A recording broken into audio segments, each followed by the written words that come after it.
All right, everybody, welcome back to part 3 of our series in home preparedness or natural disaster preparedness. What I wanted to talk about today was kind of food prep. Now, again, the qualifier on this is I am not here to tell you how to do long-term prep. What I'm looking at is we need to go get some food for the next 3 days, maybe for the next week, okay? And so what do we need to be looking for? My mindset is I need something that I can make easily, and if I don't have power or water, I can still eat, okay? And so that kind of puts a tolerance on what we want to purchase and what we want to maybe store for long term, maybe when power comes back on. So it really kind of puts us in this different framework as to what we should be looking for, okay? And so I want to mention something about water for a moment. We discussed last time in our video about water, using it for drinking. In some cases, you may also need water for cooking, okay? So that's something you might want to keep in mind. Backpacking, you try to carry either water separately or you try to carry water in the foods that you're going to eat, okay? So maybe you're adding water to a dry soup mix. That's great because you're going to also ingest that water. One thing that I look at are foods that might already have water in them so that I don't have to add that, okay? So that's just kind of another layer you might want to consider when deciding to purchase, some type of foods. Okay, so let me just kind of go over the way that I kind of have my mindset on kind of quick, basic food prep. As I said, I've got a few constraints. Number one, it needs to be easily made, something that may not take a lot of power to do or a lot of heat. It needs to store for a long period of time. And in my mind, I also want it portable. And I'll talk about that towards the end. So you won't see me having any large containers. One of the issues I find with large containers of food is if you don't have someone to eat it that day, where are you going to store it if there's no power? Okay, so while the large food containers are great for long-term storage, and prep, if you live in, say, a larger household or maybe a community, those are great. Those are perfect. But if you're looking for, hey, I've only got a small apartment or a closet, I don't have a lot of room, you don't want a lot of food waste and you don't want those big cans, okay? Like I said, we're looking for kind of a smaller scenario here. So what this limits me to is a lot of, obviously, canned goods and prepackaged foods. We can talk about the benefits of going organic. We can talk about the benefits of the least processed foods. They are out there, but I'm giving you my spiel here. The first thing I kind of start looking at are my proteins, which can be beans, so all my legumes. There's actually a lot of vegetables out there that do have proteins in them, so just kind of check the label, see what's out there. You might be surprised because we always think of meats as your protein, which they're fantastic for protein. There's a lot of other stuff out there. So if you're a vegetarian, you know this already. I look for my meats, something like a canned Spam or the Dak Hams, fish, even canned chicken. All of these are great resources to have. Most of these also are in a liquid. So if you were maybe cooking or you're just eating right out of the can, you've got an extra pack of liquid there. I'm not a big fan of the oil. Some people are. Again, eat it. It's it's not conducive to everyone's diet, but hey, you're in an emergency situation, go for it, right? Again, the trick with some of these though, let me kind of make a side note, is make sure you have a can opener. Whatever kind, you can get the little small ones, you can have the big ones. If you're at home, again, this is a no-brainer. You can easily open that. When I go backpacking or hiking, I always try to find something, if I'm going to eat out of a can, that I don't have to carry anything. It's got a pry top on it. So just something else to kind of take into consideration, okay? So these are great. One that's often overlooked, and I will say these 3 things go pretty quick. Your chicken, your tuna, and your Spam, they tend to go pretty quick when everybody's trying to rush out. Again, this is why you do your shopping a little at a time. I'm a big fan of just grabbing an extra can of Spam or extra thing of this every time I go shopping. Hey, in 2 weeks, you've got tons of food, right? I actually did the math on this. If you go shopping once a week and you grab 1 extra can of something in 1 year, you've got 52 cans, right? That's a lot of food. So this can add up very quickly. But something that I noticed that it doesn't go very quickly, for the most part, canned fish. Tuna fish goes fast, but if you look at like little herring fillets, they can get expensive, of course. But little sardines, again, I know a lot of people don't like these, but if you do, this is a great option, okay? Other things that I really look for, again, most people are going with some type of canned vegetables. Again, no brainer, that one's pretty easy. The water is coming in the can with it. There's a lot of options out there. So again, grab a couple extra cans of that.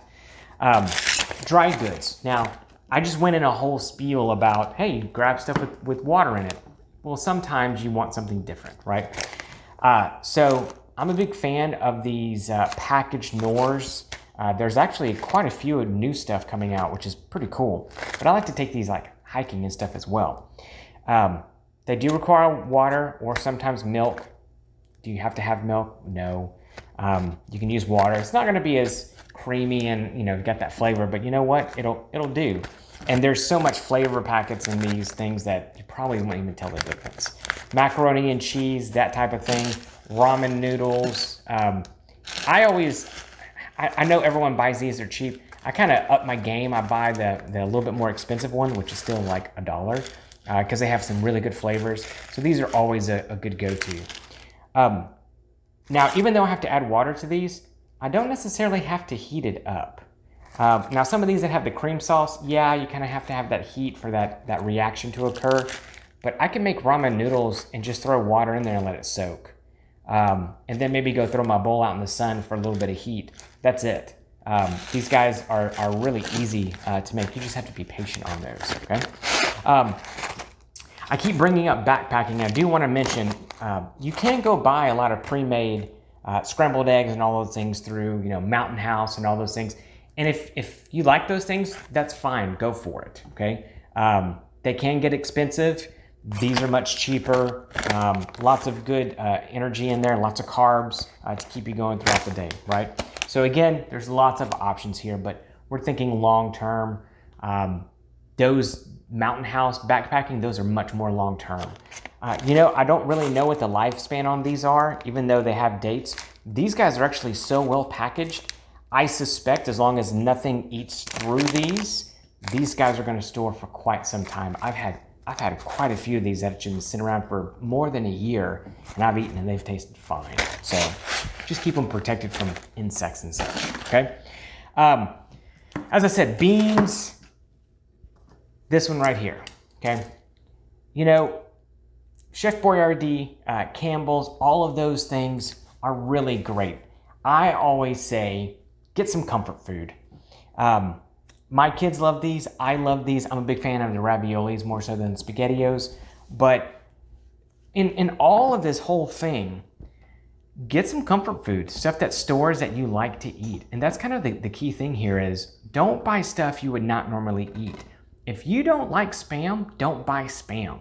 If you don't like canned chicken, don't buy canned chicken. Buy foods that taste good to you, that you're going to eat. Buy some comfort food. Again, we talked about anxiety in the first part of the series. Comfort food is called comfort food for a reason. It kind of gets you back to maybe some normalcy, or you had good memories about, you know, eating these as a kid. It really is getting into that headspace again. And so buy you some food that you enjoy, you know. Maybe you got a Snickers, you know, hidden away somewhere. Okay, eat it. If you're on a diet, eat 3/4 of it and then finish the rest like 2 hours later, right? But the idea is get stuff that you like to eat and get stuff that is kind of comforting. Don't buy food that you're not going to eat. If you don't like sardines, don't get sardines. You're not going to eat them. You're not going to want to, okay? Now, over here, what I have is kind of, I guess, the bread and butter. I don't know, when people think of prepping, right? Let's go get prepared. You think of something like bulk rice and bulk beans. And I got to say, I mean, they're cheap. They store really well. I mean, again, I've had some of these things around for years. They're perfectly fine. And for long term, you're absolutely right. This is kind of the go-to. But you kind of have to put in a lot of water and a lot of energy to cook these things. Now, rice, not so much. Yeah, it takes water. You're going to eat that water back anyway. To cook, yeah, you don't need a lot of heat. As long as you get a little bit of heat, again, you stick it in the sun, let it soak for a while, and you'll get rice. Beans, on the other hand, those get a little bit trickier in terms of preparing them. And if you've never prepared beans, it's a process. And it may not be anything that you want to be dealing with when the power's out and you're already stressed. So long term, sure, try those out, play around while there's electricity. But for the short term, man, just buy a couple of different cans of beans and go for it. Again, long term, sure, go for it. That's fine. But if we're looking at 3 or 4 days, yeah, just buy some stuff that you want to eat, okay? Not the last thing, but one of the last things to consider too is, some of these are great right out of the can, but let's say that you buy a bunch of tuna fish and you're having to eat tuna fish for a couple of days in a row, or beans in a couple of days in a row. Mix them up, throw some beans with some corn, get some spices. Doesn't have to be anything fancy. Salt, pepper, garlic, paprika, maybe a few other little spices that you like. Throw them in here, make some paprika beans or something. So this is, again, just what we've done in hiking is bring a few spices and throw in there. I've even taken the garlic sauce that comes with Papa John's pizza and took that with me, made a baked potato in the campfire and just drizzled that, because it's all oil, drizzled that on there. Delicious, tons of calories, right? So there's a lot of little ways that you can spice this up. Hot sauce is another great one. It stores forever. It's so delicious. In grad school, that was our go-to. We would always have seminars and we'd get pizza every week. Well, you'll get burned out on pizza pretty quick that way.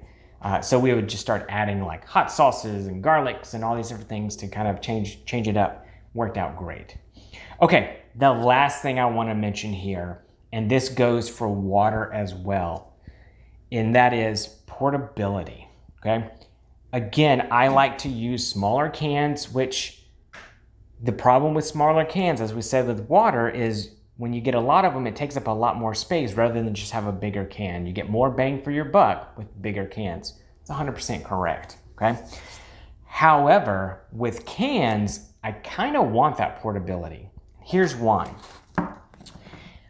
If you are in a situation where maybe there is a storm, flood, a wildfire, a blizzard, maybe not a blizzard, you're just kind of, you're going to be stuck there for a while. You're going to be, playing Overlook Hotel in your own house.